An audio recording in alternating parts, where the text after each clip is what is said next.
All right, this is our same employee sheet. I have simply bolded the column, excuse me, the row um, up here. I highlighted this row and I bolded this so that it labeled each um, column of information. It's just a little bit easier for me to see. All right, so there's a couple things we're going to do. We've already done the total. We're going to hit an average. And it's so simple. You're going to love it. All right, so this is where we're going to use those pre-made formulas that are super easy to do. We're going to start with our friend the equals, and we're going to do average.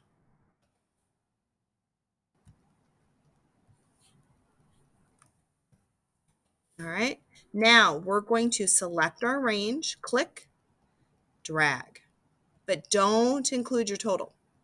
All right, so I want to know the average of our employees from Maria down to Sage, but I don't want the total. I'm going to end it with the parentheses.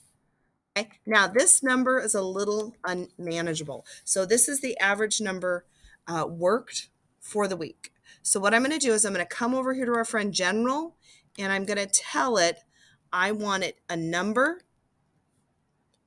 versus just the general. And what that already is, that's a preset 2 decimal places. This is a little bit more friendly to look at. All right. I like what this is doing. So guess what I'm going to do? I'm going to click, get my arrow, or excuse me, my 4 corners, and drag. So what I've done is I'm averaging each column.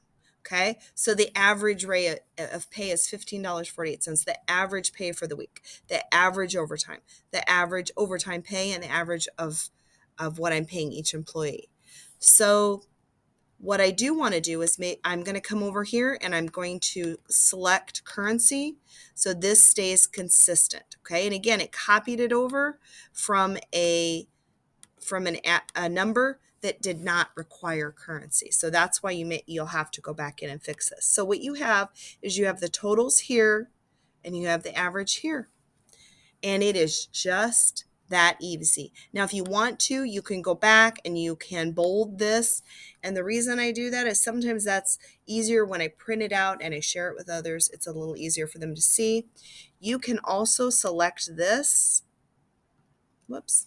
And you can grab our paintbrush and you can put the totals or the average in a different color if you so choose. And that I am not requiring that. I'm just saying that when you print this out for people, this gives it a little bit more of a pop. All right, guys.